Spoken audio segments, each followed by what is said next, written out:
हमारे आदरणीय रविंद्रनाथ टैगोर ने दो दो देशों का राष्ट्रगीत लिखा है। हाँ, राष्ट्रीय गान, हमारा राष्ट्रीय गान, जन गण मन अधिनायक जय हे भारत भाग्य विधाता। इसको हम काफी अच्छे से समझाए थे, तो कई सारे हीरो हीरोइन लोगों ने भी, रवीना टंडन जो है ना, उन्होंने भी ट्वीट करके लिखा था कि गुरु। रवीना टंडन जो थी वो 1999 में जब कारगिल की लड़ाई हो रही थी ना, तो पाकिस्तानियों ने कहा था कि रवीना टंडन को भेज दो, तो एयरफोर्स ने ना बम के ऊपर लिख दिया था रवीना टंडन। वही बम गिराया था पाकिस्तानियों के ऊपर, रवीना टंडन। तो गुजरात नहीं, पाकिस्तानियों को ना इतिहास पढ़े लिखे नहीं है सब।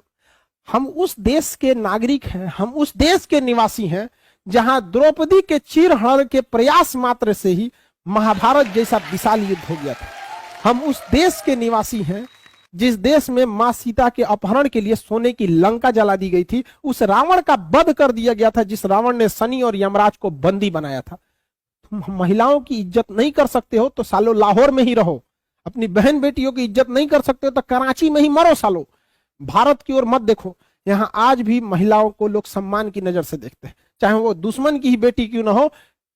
ये हमारे यहाँ महिलाओं को हमेशा सम्मान, इस चट्टा सबको समझ में नहीं आया तो भारत ने भी बहुत अच्छा जवाब दिया, बम पे लिख दिया रवीना टंडन। लोग सोचिए तो नहीं आते हैं लोग, रवीना टंडन मार के धज्जी उड़ा दिया जाएगा यहाँ पर। ठीक किया कि नहीं किया? तो जब परमाणु बम पे भी लिख देना चाहिए। लो, ये देखो तमीज होना चाहिए कि नहीं होना चाहिए। आप लड़ाई लड़ रहे हो, बॉर्डर पे लड़ाई लड़ो ना, आप इसमें बहन बेटियों को क्यों घसीट आते हो? तो जो पाकिस्तान वाला अपनी बेटियों को भेज दे रहा है चाइना कर्जा चुकाने के लिए। अब कितना शर्म की बात है, जो देश अपनी बहन बेटियों को कॉलगल बना के भेज रहा है चाइना में कर्जा चुकाने, इससे बड़ा सरदर्द, इतने बड़ा शर्म की बात क्या हो सकती है? और भारत में कर मार दिया, सब बम शांत हो गए। यहाँ पे नवाज शरीफ को भेज दिया था, लिया gift to Nawaz Sharif from Raveena Tandon, मारा बम धाए धाए गिरा दिया। समझा के गिरी। कैप्टन विक्रम बत्रा से कह रहा था कि माधुरी दीक्षित को विक्रम बत्रा धो के रख दिए टाइगर हिल पे। उन चोटों की कोई वजूद नहीं है, जिसने पास संस्कार नहीं उसको जीने का कोई अधिकार नहीं। यह जब मिल गया आपको, कौन सा जगह? बंगाल में और झारखंड में और बिहार में, ये तीन ऐसे जगह है ना, यहां पर दुनिया का सबसे सस्ता मजदूर मिलता है।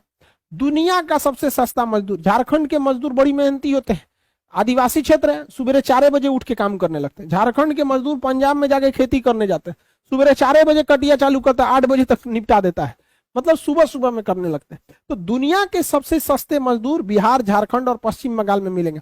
आज भी बंगाल में कह सकते हैं गरीबों का सर, वहां आप आराम से जिंदगी जी सकते हैं अगर कम पैसा भी है। और बंगाल के लोग में मतलब काफी ज्यादा लड़ाई झगड़ा नहीं करना चाहते। बंगालियों में ये खासियत होती है, वो ज्यादा आपसे उलझेंगे नहीं, बहुत प्रेम से बात करेंगे। अगर आपको बंगाली आती है तो प्रेम से बात करेंगे, नहीं आती है तो फिर वो लोग हिंदी बोल लेते हैं, बट वो लोग काफी झगड़ालू स्वभाव के नहीं होते हैं। वो मतलब काफी व्यवहारिक होते हैं। आपसे जमता है तो ठीक है, नहीं जमेगा तो भालो भालो कह के चले जाएंगे, अपना जाओ।